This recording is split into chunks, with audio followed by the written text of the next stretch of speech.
B'investiment ta' 8 miljun euro se titwettaq miżura oħra mill-budget għal din is-sena. Dan kif tħabbret żieda fis-sussidju tal-iskema Carer at Home li issa se jitla minn 8,000 euro għal 8,500 euro fis-sena għal dawk li jimpjegaw carer full-time. Żieda ta' 500 euro addizzjonali. Din iż-żieda tibni fuq dik tas-sena l-oħra meta s-sussidju kien diġà żdied b'1000 euro minn 7,000 euro għal 8,000 euro. Ħabbar dan is-Segretarju Parlamentari għall-Anzjanità Attiva Melkin Paul Aġuż Gallia. L-iskema Carer at Home tagħti sussidju finanzjarju lil madwar 1,100 anzjan u anzjana li jimpjegaw carers għal ħtiġijiet tagħhom ta' kuljum.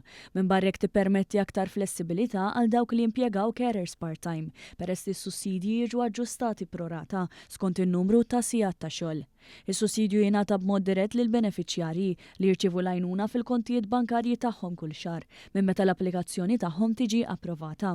Fid-diskors tiegħu is-Segretarju Parlamentari Aġuż Gallia saħaq li din l-inizjattiva turi l-impenn tal-Gvern biex isaħħaħ is-servizzi li jgħinu lill-anzjani jgħixu ħajja indipendenti fil-komunità tagħhom waqt li tippermettilhom jibqgħu fil-kumdità u l-familjarità ta' djarhom b'serħan tal-moħħ għal qrabathom taħt il-ħarsien ta' persuni imħarġin u kwalifikati. Għalkemm l-anzjani tagħna qed tiżdidilhom il-pensjoni sena wara sena, dawn huma flus li qed jibqgħu fil-bwiet tagħhom.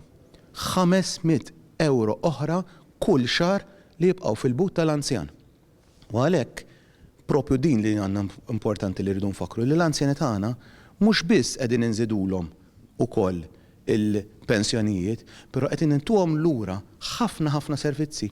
Semma hawnhekk il-Kap Eżekuttiv fuq 30 servizz. Il-Kap Eżekuttiv tal-Aġenzija l-Anzjanità Attiva u l-Kura fil-Komunità, Dr. Renzo De Gabriele, spjega kif mill-2016 l-iskema Carer at Home għenet aktar minn 2,000 anzjan jibqgħu jgħixu ħajja indipendenti fid-djar tagħhom. Wieħed jimla l-applikazzjoni li fiha hemm ukoll il-post fejn jimla t-tabib, nirċivu l-applikazzjoni, nipproċessawha, nagħmlu l-assessment tagħna u fi ftit ġranet wieħed jirċievi l-approval biex ikun jista' jingaġġa carer.